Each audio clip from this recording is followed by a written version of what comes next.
Hello, interwebs, and welcome to the latest episode of the Transnerdy podcast. I'm your host, Jessie Earl, and today I'm going to be talking about two different topics. Remember, the new format of this show is that I'm going to be doing two topics per episode. So the first topic is going to be sort of about an LGBT transgender issue, and the second topic is going to be about something nerdy. For today's topic one, what I wanted to talk about was something that I've been feeling more and more the past couple weeks as I've been trying to navigate the world of dating and things like that. I've been sort of personally, I've been trying to stay out of dating recently just because I've been trying to focus on more my professional life and figuring out exactly what I wanted to do for the rest of my life and my career, because I've been trying to figure that out as I'm growing into my mid-20s and realizing that some of the things that I wanted I don't necessarily want, and some of the things that I had forgotten about were things that really mattered to me. So I hadn't really been focused on dating issues and anything around that. But recently I've been trying to get back into that world, and another reason that I haven't really gone into the dating world is that when I was trying to date before, I was very much depressed. Like I've gone through depression, I've had to deal with things like that, and when you're dating, when you try to date when you're sort of in that mode, and I'm not saying this is always the case or with everyone, but at least for me, when I was depressed, when the thing I was looking for in a relationship was I was looking for someone to come in and actually fix me, to take care of me, to be a caretaker, to make things easier on me, which isn't healthy necessarily. I mean, again, I'm not going to judge all relationships. There are parts of it, and a good relationship does have caretaking elements, but it can't be the goal of the relationship, at least from my point of view. But for me, now that I'm sort of healthier, I'm not completely, everything's great in my life, but now I'm at a place where what I really want in a partner is just that, a partner. Someone that I can work with and do things with, and who can take care of me, but I can also take care of them. And so that's really what I'm looking for. And so because of that, as I'm going into this dating world, I've encountered a few issues that partially seem like, general dating issues that sort of everyone deals with, but also general issues that seem specific to trans, or at least specific to trans in this particular way. And I wanted to quick talk about one of those specifically, and I'm going to brush on the other ones.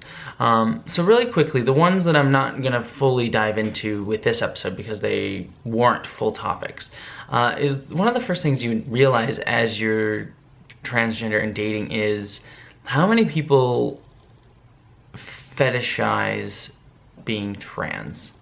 There's a lot of people who's like, oh, you're trans. Like I'll be talking to them on Tinder or OkCupid, or even meeting them out in person.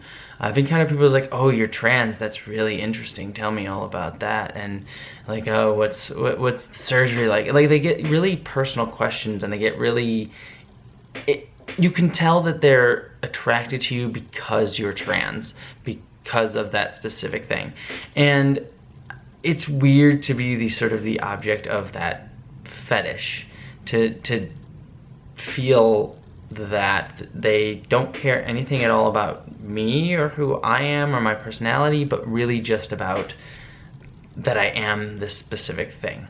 And again, I know that's not specific just to trans. I know people are attracted to, certain types of women because of that, because of like big boobs, or because they're white, or because they're black, or because they're tall, or because they're short. I mean, that's sort of the necessary part of attraction, but it is weird to be not seen as a whole person, but just be seen as that specific part of me, and that's the only reason that they even want to see me, and even then it's just about sex. So that's one thing that I wanted to quick brush upon, but again, that warrants a full topic of trans fetishization.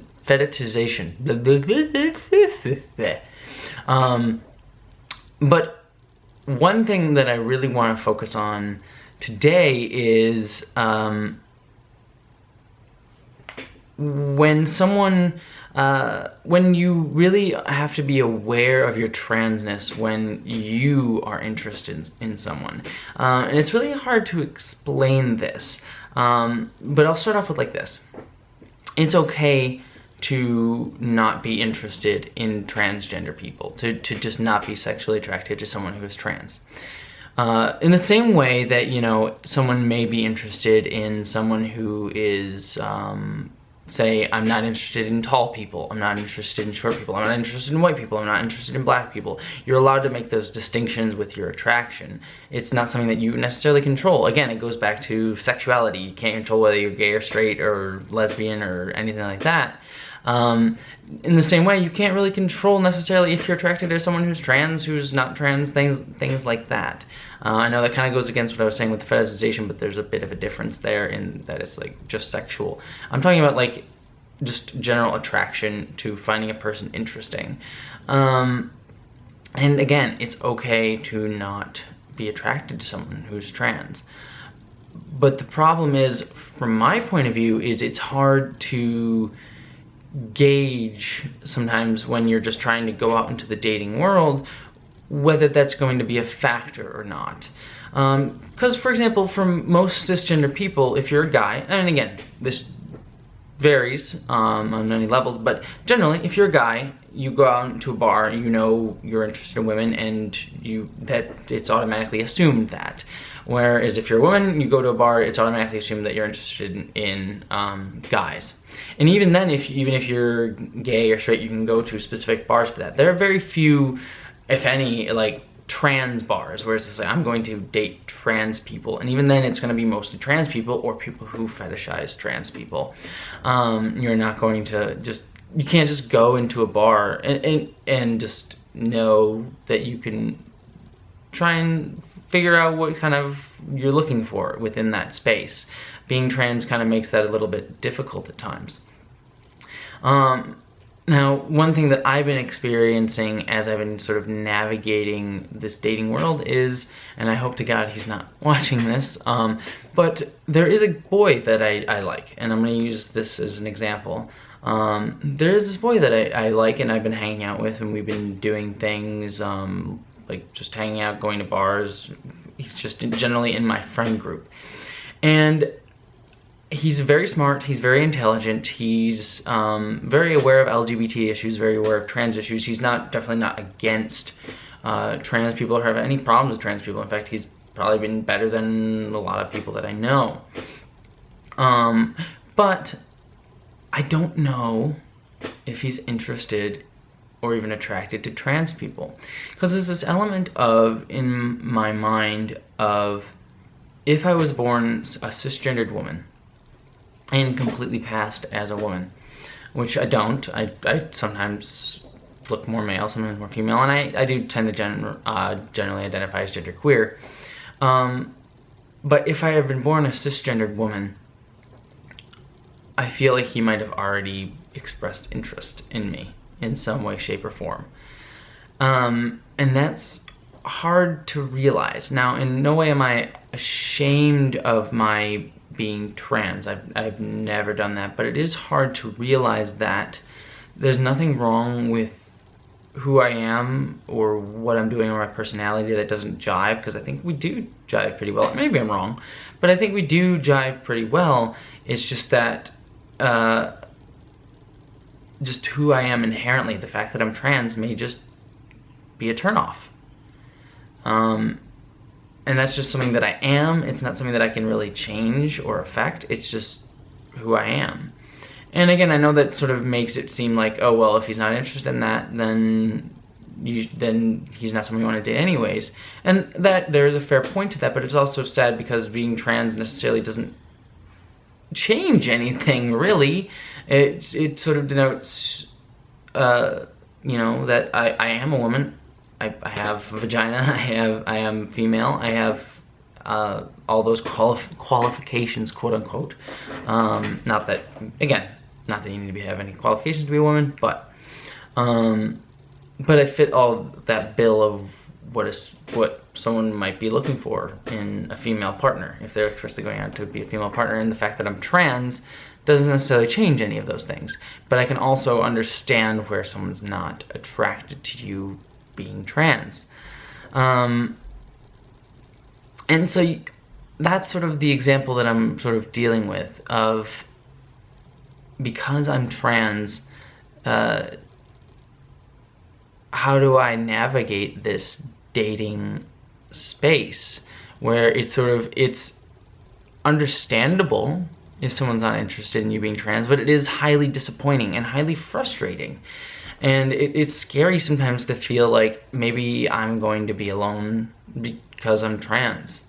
That there's nothing I can really do, but that the people that I'm interested in, who normally might have been interested in me had I been a cisgender person, won't be interested in me at all because I'm trans. And that's really kind of hard and scary to worry about. And there's nothing really you can do about it. I mean, there are spaces that you can go to help boost your chances if you hang out more in LGBT spaces and things like that. But just generally going out into the dating world on like Tinder or bars or even just coworkers or things like that, or just friend groups, you might not find what you're looking for if you're mostly in a cisgendered space, which is where I am. Most of my friends are cisgendered. And I have some LGBT friends, and I do hang out in LGBT spaces, but my close circle of friends are not. At least here in LA anyways. Which is kind of funny, that LA of all places is the one place that I don't have a really strong LGBT circle of friends. Everywhere else in the country I kind of do, but here I don't. So yeah, that's sort of one of the difficulties of being transgender and trying to date in the transgender world. And I know this topic was a bit off all over the place, but that was just something that I'm just trying to come to terms with as I'm trying to figure out trans dating. So yeah, that was topic 1.